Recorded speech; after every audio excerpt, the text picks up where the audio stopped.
کسی که به ناحیه مرغاب سفر میکند عادتا با خود سبزیجات و میوه‌جات میگیرد، زیرا میداند که در این ناحیه گوشت و شیر و جرغات را به آسانی یافتن ممکن است. اما بادرینگ و پامیدور یا خود سیب مثل تخمی عنقا کم یافت است. در این سفر غیر انتظار با گرمخانه دوچار آمدیم که در آن بادرینگ و پامیدور و کبودی فراوان بود.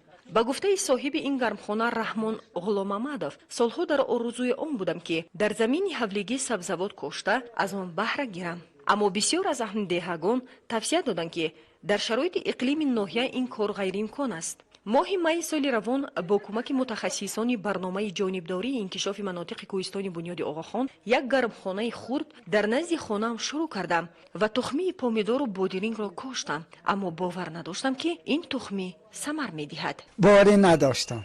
یکی خیلی گفتم که همین سال میره تمام کنیم، این خاک کمک علالش کنیم.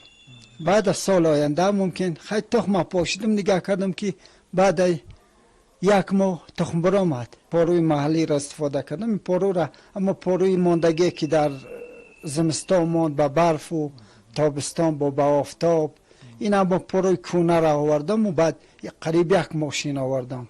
با دوباره رفتم با پاروی نو که است، یک ماشین دیگر و خیلی از 5 6 7 تچکه همی چیز خاکی جایداری را چی کردم، آمیخته کردم. شاید پس از این نام رحمان غلام‌محمدов همچون یکی از نخستین سبزیجاتکاران در کتاب کشاورزان ولایت ثبت شود، زیرا در دوام 100 سالها هیچ کس جرأت نکرد که به سبزیجاتکاری در این ناحیه بلندکو مشغول شود. اکنون ساکنان مرکزی ناحیه از نزد این گرمخانه گذر کرده باور نمی‌کنند که در دیار آنها نیز پامیدور و بادرینگ کاشتن ممکن است. رحمان غلام‌محمدов میگوید که حالا روی دسترخوان همسایه‌ها را پامیدور و بادرینگ گرمخانه‌اش آرام می‌دهد، یا در توی و معرکه‌های خرسندی به همسایه‌ها سبزیجات رو همچون توفه و تویونه تقدیم می‌کند. خانواده تامین می‌کند. خیلی زیادتی با هم یگان میمون پیدا شد چیز. خیلی بعضی‌ها همین شهروندان هم میبین، شناسا میبین میدراین، خیلی ایران میگیرن. ایران خیلی برآمده است، خیلی با مزه با آینده نصیب باشد همین بعضی چیزها رو در بیرون میشنانند. بسیار وقتا همین چیزا در توی ها استفاده کردن، در معرکه ها وقتی که خود کردن، اینا بسیار همسایه ها با از دیگر جای دور هم خیلی از دیگر قشلاق هم آمدن اینجا گرفتن استفاده کردن.